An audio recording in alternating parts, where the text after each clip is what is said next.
They are here acting as historical conscience, if you put it that way, to show you or to point out the way. But it takes you, with your thinking, to make the correct decisions on how you want to find God or find your way to heaven. Very good point, Dennis. The Lubavitch Rebbe once stated that while he can share his insights with people, he could not give other people the brains that they needed to use to access and take advantage of the advice that he was given them, he or she. So if you were given a brain, use it, and heaven forbid if we don't use it according to our capacities. Well, it isn't so much the brain as it is thinking. Maimonides preached, thinking about God is basically opening up a communication.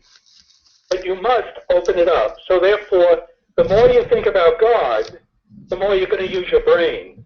But not everybody has what we call brains per se, or people think they have it. But you can still think and make connections with God, even though you're not highly educated. Sure. But then I think also we have to encourage people. I mean, there are certain standards created, especially in Western society or in American society, which have standardized measurements, or they had in the past at least, the last, quarter of a century, more than quarter of a century, probably going back to the 60s. I don't know if there were standardized tests given in the 50s for public school kids.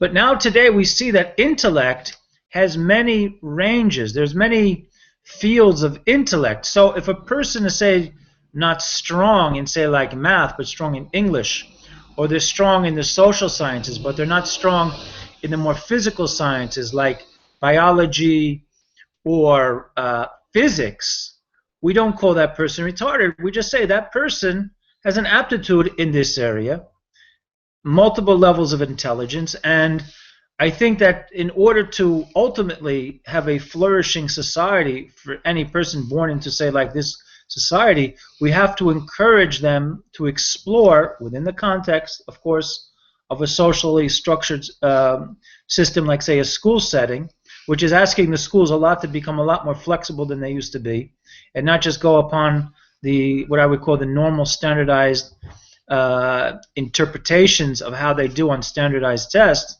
because many a child, I know from personal experience, has not done well in their scholastic career, not because they were dumb, but because they had a hearing problem which was not picked up by their early childhood medical physicians.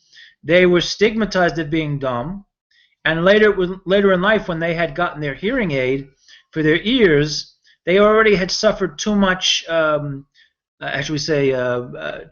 by sitting in the back of the class, or kids making fun of them. Some of them compensated, some of them did not compensate for that early trauma. But the fact that a person has a brain and the mind in the brain, we want to encourage them to use it to become aware of the fact that if they're struggling in a subject, well, maybe if like they're taking part of the curriculum, they'll get through it, they'll develop, they'll get their awareness, and in other areas where they do in fact do very well, they should maximize their opportunities as they have their opportunities to go into those subjects. So even in the weaker subjects, they can strengthen themselves. There's a lot. This is, we're talking about educational theory here. I guess I'm theorizing, and I'm not an educator per se as much as I am a mental health worker, but I do see that with my clients that I work with, that when we switch subject matters, it's like sometimes the light bulb goes off, and they can actualize at that point in time their potential to become more independent, or sometimes we switch to a subject and the light bulb goes off, and although they have the cognitive ability to process the information, they don't internalize it, or they have an emotional disdain for that information or that subject matter being discussed with them. Well, all humans are imperfect. None of us are perfect. And if we have a problem with any of our senses, that may or may not have any effect on our brain. So even a person who can't speak, they're deaf, or some people can hear, see, or taste even for that matter, your brain keeps on working. So therefore, you can think about your relationship as to why you're here, why you were put here. You didn't choose to be here, but you're here. So there must be a purpose. Everybody has a purpose in life. That's right. That's right. You will come up with some reasons as to why you're here. That's right. And just like our founding fathers placed on all our money, in God we trust. They didn't say how we trust. They didn't say how we're going to go about it. But they knew there was a bigger entity than the country. True. And may that spirit continue to permeate for all the residents of the Central American continent or North American continent, whatever you want to say. But I want to go further, Dennis, and blessed souls, with these teachings.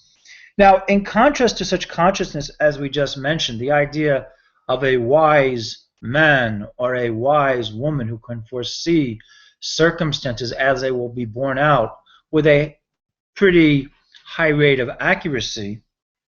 In contrast to such consciousness, we see that King Solomon, Shlomo Melech, gave us a depiction that Dennis and I will talk over the next couple of minutes, namely what's written in Ecclesiastes chapter 2, verses 12 through 14. And it reads as this. King Solomon wrote, "Then I turned myself to see wisdom and folly and foolishness. For what can man do who comes after a king do? It has already been done. And I perceived that wisdom exceeds foolishness, as light exceeds darkness. The wise man has his eyes in his head, whereas a fool walks in darkness."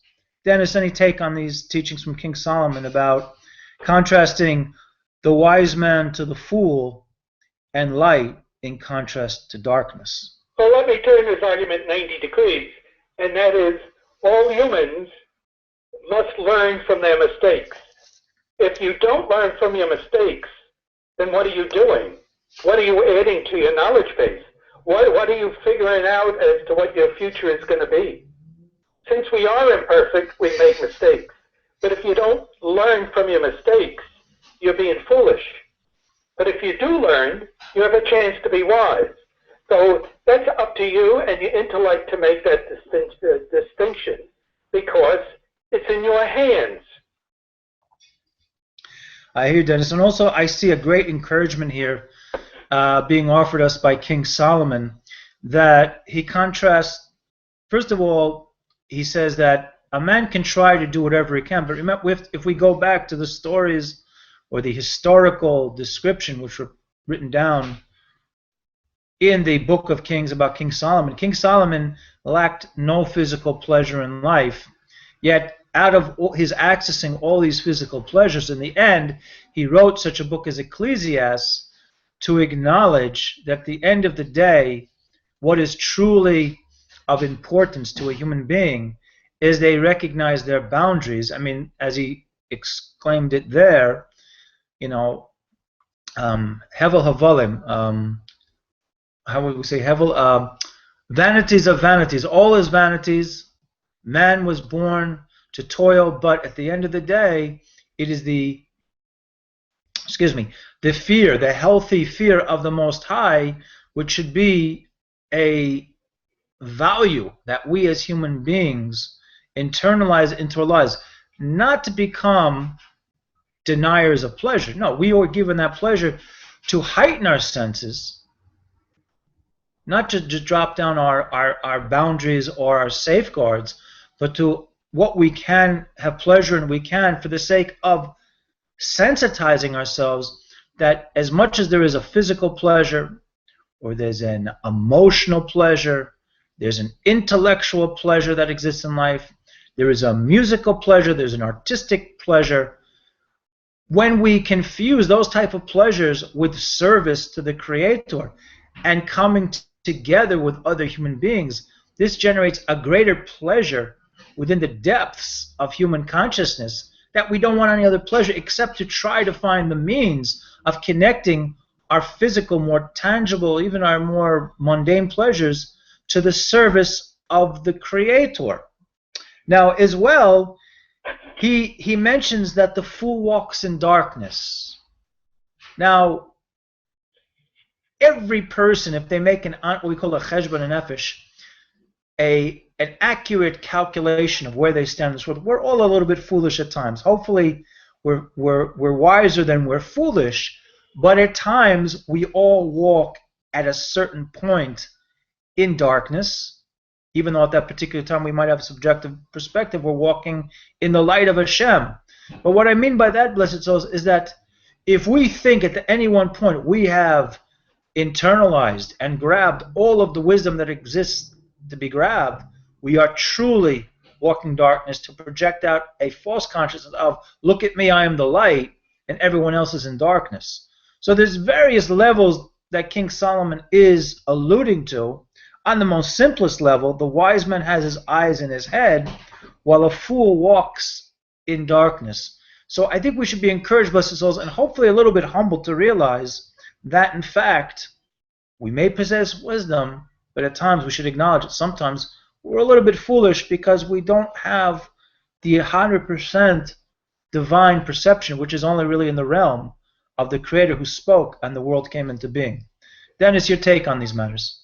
Everything that is God-given is important because it's part of His plan, His design. We don't know exactly what it is, but we're spending a lifetime trying to find out how and where we fit in, because it would answer a lot of questions that we may not have the answers for, but we know we're going in the right direction. So it's very important to figure out where you fit into things and where you're going. Now, you mentioned at the beginning of the program sacrifice. God has given us so much. What do we give Him in return? There must be a two-way street here. Sacrifice is part of that. We have to give something of ourselves to acknowledge that we are part of His plan, His design. Beautiful, Dennis. Now I'm going to read a little bit further now. Again, it might seem tangential, blessed souls, but it's all connected to this Hasidic discourse that the second Rebbe delivered over 194 years ago, that within the context of this discussion about sacrifices and what is the value of sacrifice, we consider also the idea as the Torah of the physical firmament. Now, the physical creation that we are dealing with is something which came from a divine nothingness, an ex nihilo type of process according to our Torah tradition. And the physical firmament chained down and chained down and chained down, you want to say trickle down, from a spiritual firmament. Now, the idea of a spiritual firmament is actually addressed in a Talmudic teaching in the tractate called Bava Metzia, in the 86th page on the first side, where we learn of the exceptional learning abilities, and someone I've learned about before, even before this teaching by the Mittler Rebbe. His name is Rabbi Bar Nachmani. Now, Rabbi Bar Nachmani was being pursued by, it was either I think it was the Roman authorities, or maybe the Babylon. I think it was the Babylonian authorities were seeking to take his life, because back then, and I think it's a very important point to bring out right now, is if you access Talmudic teachings, you're reading statements where sages are questioning, they're responding, they're refuting, they're saying, I don't know, they're saying, we'll have to wait till Elijah the prophet comes to qualify these teachings, to clarify them. But many of the times these sages were on the run from their lives and being pursued by the governments that were oppressing the Jewish people at that time, whether it be the Babylonian government, later on the Greek Assyrian government, and the Roman government. And this is one such episode where Rabbi Bar Nachmani was actually in a field, and he had possessed, according to Talmudic tradition, he had something called Ruach HaKodesh. He had divine inspiration, which is actually, according to our oral Torah tradition, a more elevated form of intellect, even higher than, say, the person we call Chacham, wise. It's like the next level. Exactly what level I can't tell you, but I do know it. Ruach HaKodesh, divine inspiration, is what we see in, say, like a lot of the writings of King David and King Solomon and Psalms and Proverbs and even in Ecclesiastes. And I just want to mention too, there are fine distinctions between divine inspiration and prophetic inspiration. But this is something that I'm encouraging you all, blessed souls, to go to the internet and Google up and see what research you can do. Because again, Dennis and I are like cyberspace Torah librarians.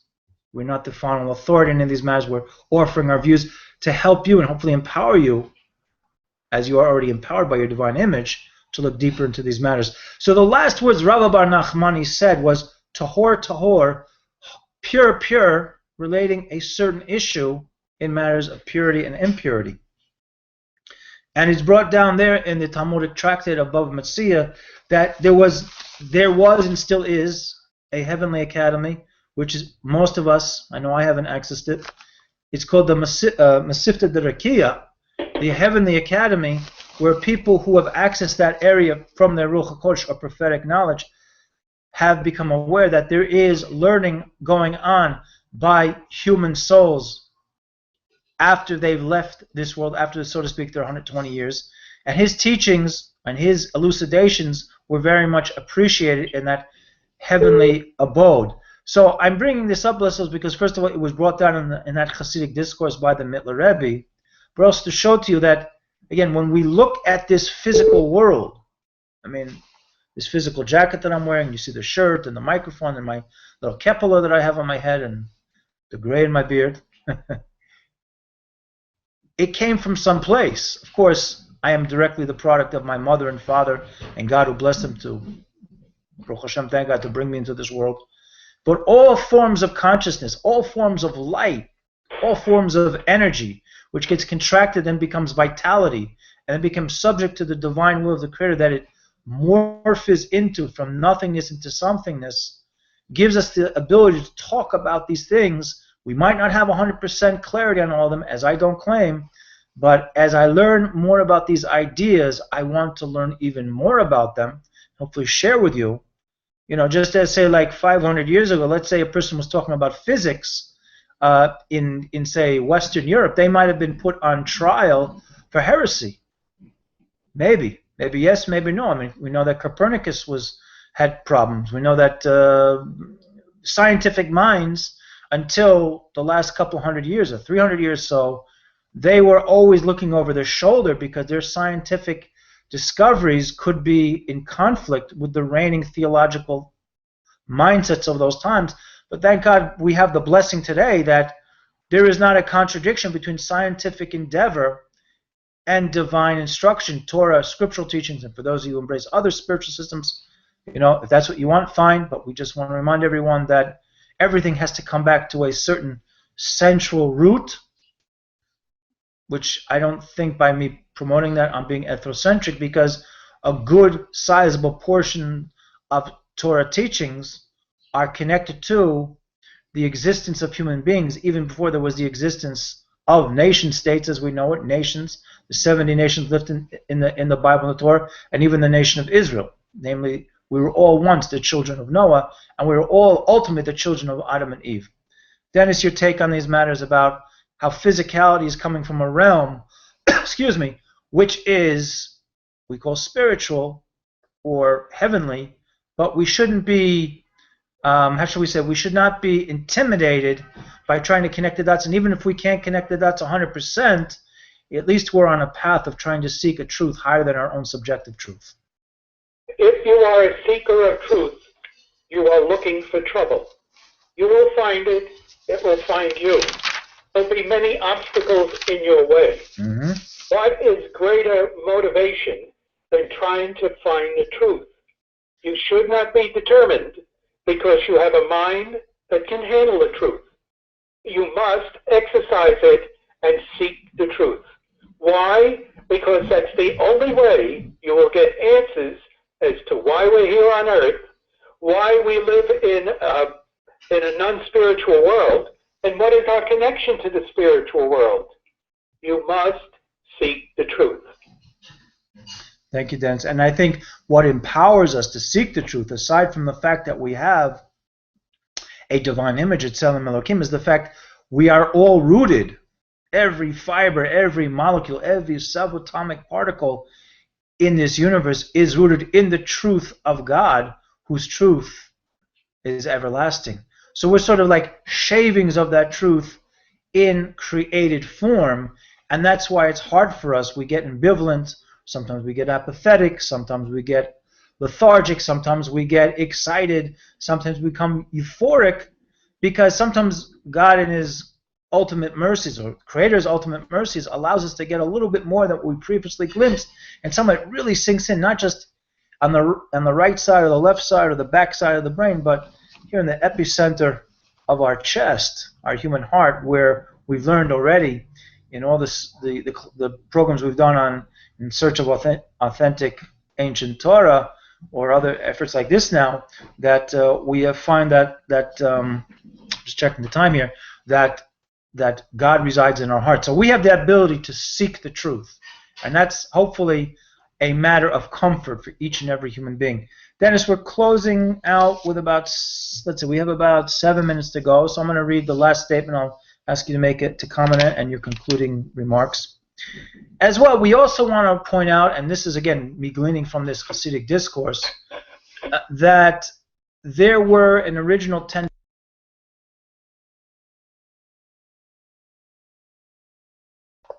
in the okay, I just muted myself, I'm unmuted. There were an original 10 statements made at the beginning of the book of Genesis, which encompass presently and will eternally encompass the eternity of creation. An inner dimension of Torah perspective. Now, these 10 statements where it said, and God spoke, that's whenever the first 10 times you read blessed souls in the book of Genesis, and God spoke, let there be this, let there be that. Those are what the 10 statements are referring to. In Hebrew, it's called the Asaras Mamoros. These 10 statements encompass the entirety of creation, from its spiritual source, from supernal cause to supernal cause, until they're manifested, as I just mentioned, 10 divine statements, which are recognized as the creation from divine nothingness, ex nihilo, yesh ma'ayin, and the tangible realms of creation. We call these tangible realms of creation. We call this creation is a revelation. So people are saying, where's the revelation of God? Blessed souls, this creation is the revelation of the Creator, that he desired there to be a creation. And furthermore, that since this creation is a revelation of godliness, perhaps it behooves us to ask ourselves the question, what can we do to make for ourselves, because we do have to start with ourselves, and not in an egocentric, self-centered way, but in order for us to become more sensitized to understanding we're living in a world of revelation, although it doesn't seem the revelation of God, it just seems the revelation of the natural order of what we call nature. With that being said, we need to realize that the divine light which has been revealed into this world was created in a way, only in a manner that the created beings could be receptacles to receive it, not to be blown apart by divine revelation. But at times there have been revelations which the creations could not stand. And it becomes a matter of how to balance our consciousness between, if we choose to accept this teaching, I do, it's just part of our tradition as the Jewish people, that the Almighty created this light called Mamalika Amin, divine light, which is according to the needs of the particular creation. The light is illuminating upon and enlivening, giving it vitality. And then there's a light which is where we talk about, say, we're all equal under the eyes of God. That includes not just human beings. We're all equal in terms of us and the animals, or the grass, or the mud that's hanging, that's sliding down a cliff in somewhere out in the west of the coast of America. Everything is equal from that all-encompassing level of godliness, and it's a matter of trying to put the two together. which we all have struggles with, I myself, before anyone else. But again, to become aware of this, that there is, again, godliness which allows us to live and to thrive within this living experience. And then there's a level of godliness we can never touch. But God, in the ultimate mercy of Creator, allows it to be revealed. And sometimes perhaps we experience it in the more euphoric moments of our lives, like, say, we are getting married, a person gets a sudden promotion within his job, the birth of a child, the hearing of good news somewhere on this earth that certain people were trapped in a natural disaster and they were saved.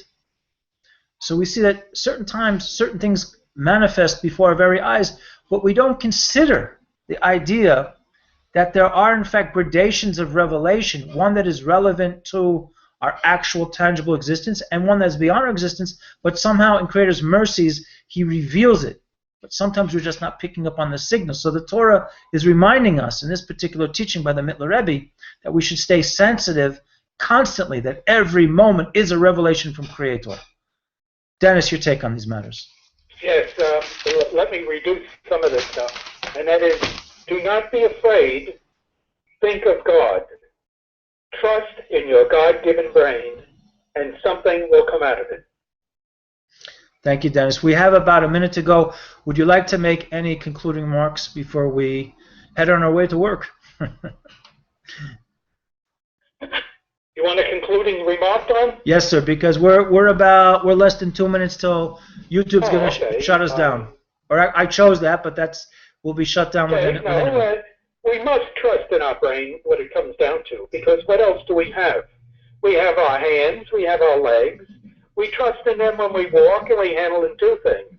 But everything outside the physical world requires understanding, our brain at work. If you don't use it, you're going to lose it to a certain extent. So therefore, you must constantly review what is on your mind at the time. You clear your mind at the end of every day so you can start fresh at the beginning of every day. That is the sequence of life. It doesn't end. Use it well. Thank you, Dennis, for coming on. Hopefully we'll do something on this coming Sunday in Search of Authentic Torah, class number 94. I'll be in touch with you. But so just remind you, yes, trust in your brain and have faith in your brain, because the Almighty trusted that you would use it and has the faith in you to use it. And you've got to be good. Because, why do I say that? Because the source of all good made you. With that being said, bless those Laham Shik, to be continued. Bez Hashem Yisrael with the help of the Most High. Take care, everyone.